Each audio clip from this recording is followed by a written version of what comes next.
Bonjour, dans cette vidéo, je vais vous montrer comment je fais pour faire des racines à mes pousses de patates douces. J'ai mis mes patates douces à germer depuis janvier maintenant. Elles n'ont pas toutes germé à la même vitesse. En revanche, il y en a qui sont déjà bien avancées. On devine même à ces endroits-là des petits picots qui indiquent que c'est par ici que vont commencer les racines. Je sais pas si vous voyez ici, les petits points à la base du nœud. Donc on va libérer les patates douces de ces grandes lianes et on va leur faire prendre des racines. Donc on va commencer par isoler la plus grande. Celle-là, pour bien voir. Retirer les patates douces. Elles ont fait d'énormes racines, voilà déjà. Mais par leur queue. D'abord désemmêler un peu tout. Ça là. Là, ce qui nous intéresse, c'est cette partie, la liane. En revanche, celle-là n'a pas de racines comme là, la racine. Donc on va couper. On prend une petite lame de droite.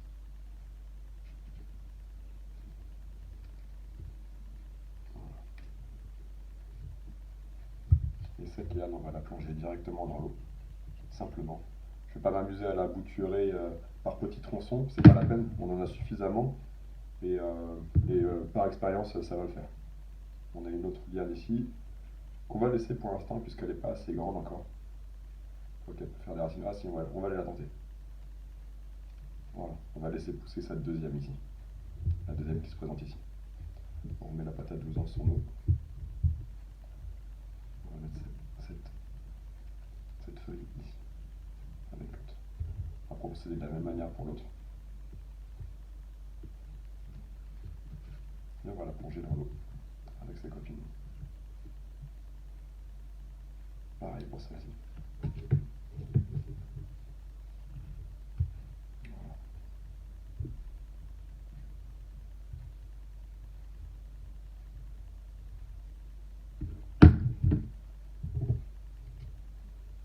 Celle-ci est un peu différente. Beaucoup de racines sur la patate, mais c'est pas encore bien parti. Ça va sortir d'ici en grande liane d'ici une semaine ou deux. Donc on la replonge dans son bocal et on va la remettre là où elle est, c'est-à-dire en hauteur dans la maison. Celle-là, c'est pareil.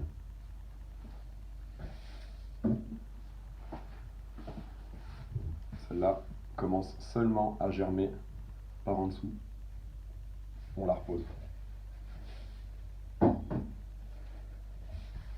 Celle-ci, idem.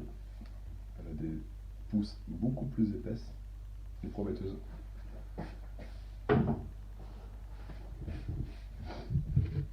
Alors ce qu'on peut faire aussi, donc là on a nos tiges qui vont germer, qui vont faire des racines dans l'eau. Donc on va les mettre tranquillement aussi en l'air, à la lumière. Le maximum de lumière, le maximum de chaleur. Et de l'eau. Alors celle-là, on va la stocker ici. On peut tenter quelque chose aussi, c'est la repiquer directement dans un petit pot, c'est ce qu'on va faire. Elle a une racine qui est très longue, il va falloir la gérer pour la mettre dans le fond du pot. Donc j'ai pris un petit pot dans lequel j'ai mélangé du sable, du terreau asmi et de la terre de jardin.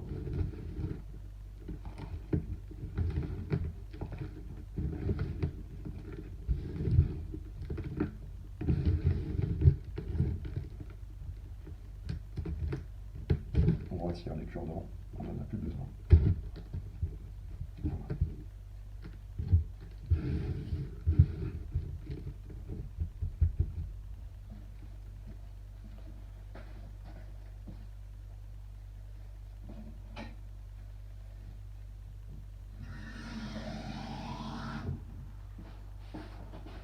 On arrose.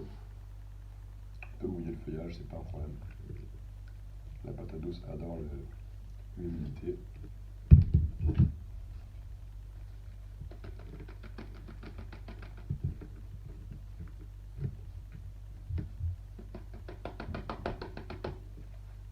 Celle-là, c'est la première qu'on a mis dans un petit pot. Pas hésiter à multiplier les techniques. Il y en a aussi qui font germer dans des bacs comme ça marche aussi. Moi je préfère faire germer, développer les racines par le bocal. Ça marche systématiquement. Il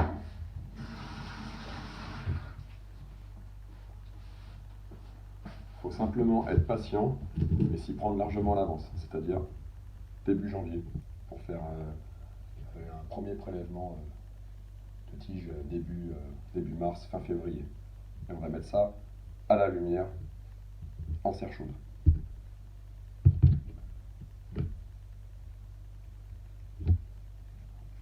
Bien nettoyer les feuilles pour maximiser la photosynthèse avant d'avoir besoin. Voilà, prochaine étape, ce sera pour elle, ce sera le repiquage en extérieur.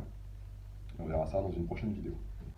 Voilà, je stocke mes patates douces au-dessus de la hotte de la cuisine. Pourquoi en l'air? C'est parce que c'est sous les plafonds que la température est la plus élevée dans les maisons. Alors on profite de ce surplus de chaleur pour favoriser le développement des plants. Voilà, maintenant j'ai positionné aussi mon pot directement sur la table basse, derrière la baie vitrée, orienté plein sud. D'ici une demi-heure, une heure, le soleil va tourner et les tiges vont bénéficier d'un soleil direct et vont développer des racines. La culture de la patate douce, c'est une culture très intéressante, même en appartement. On verra qu'on peut même la cultiver dans un énorme pot, ou dans un pot plus moyen. C'est quelque chose vraiment qu'on n'a pas forcément besoin de mettre en pleine terre. L'an dernier, sur chaque pot, j'ai récolté au moins 1 kg de patates douces. Et donc on verra ça dans une prochaine vidéo. Je vous dis à bientôt.